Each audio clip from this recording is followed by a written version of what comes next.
Halo teman-teman, selamat datang di channel Netizen Sport.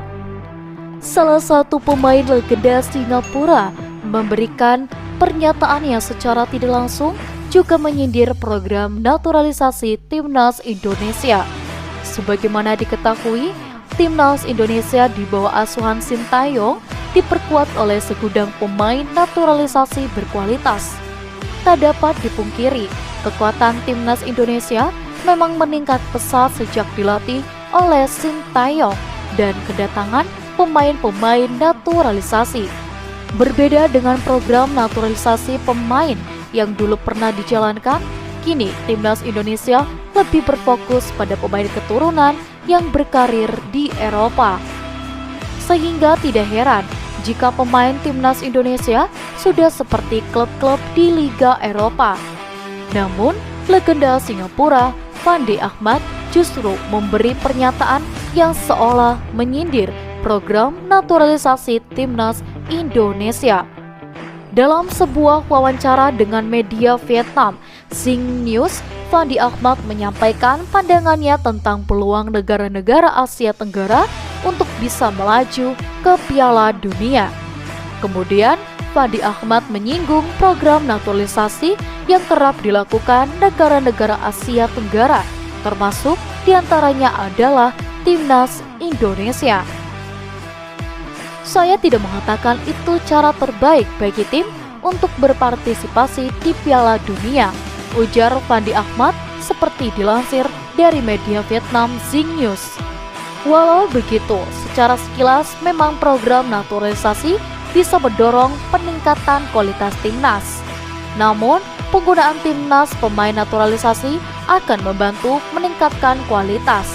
Menurut Fandi Ahmad, keberadaan pemain naturalisasi tidak akan cukup bagi timnas untuk menuju ke Piala Dunia jika tidak diimbangi dengan pembenahan kompetisi domestiknya.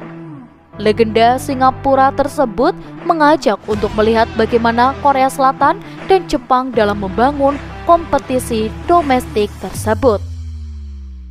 Fisik dan intensitas pemain Jepang dan Korea Selatan sangat berbeda dengan pemain di Asia Tenggara, ujar Fandi Ahmad. Belum lagi teknik mereka juga luar biasa, mereka juga punya banyak pemain yang berlaga di Eropa.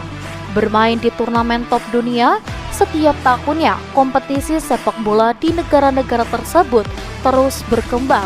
Lanjutnya, maka dari itu, bagi Timnas Indonesia asuhan Sintayong, sebaiknya jangan hanya mengandalkan pemain naturalisasi, melainkan juga perlu melakukan pembenahan mendasar pada kompetisi domestiknya.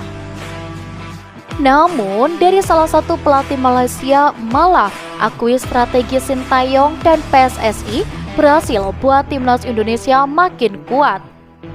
Baru-baru ini, pelatih tim nasional Malaysia, Kim Pan Gon, mengakui jika apa yang dilakukan oleh Sintayong dan PSSI terbukti berhasil membuat Timnas Indonesia semakin kuat.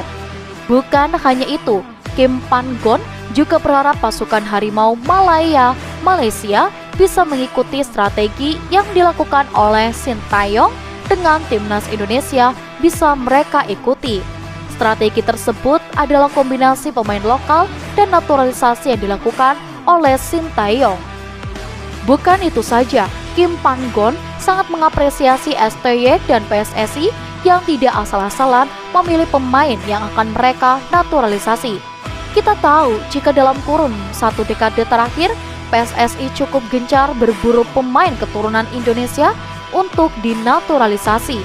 Bermula dari naturalisasi Christian Gonzalez dan Irfan Bahdim pada 2010 silam yang terbilang sukses. Satu persatu pemain berdarah Indonesia pun mulai mengucap sumpah sebagai seorang warga negara Indonesia. Dan memang ya, kekuatan Indonesia akhir-akhir ini memang dari tim naturalisasi. Tapi tim naturalisasi juga berjuang untuk Timnas Indonesia. Jadi kita juga pantas untuk turut bangga. Dan untuk teman-teman di rumah yang mungkin kalian penasaran dengan berita terupdate lainnya, jangan lupa untuk like, komen, dan juga subscribe. Sampai jumpa.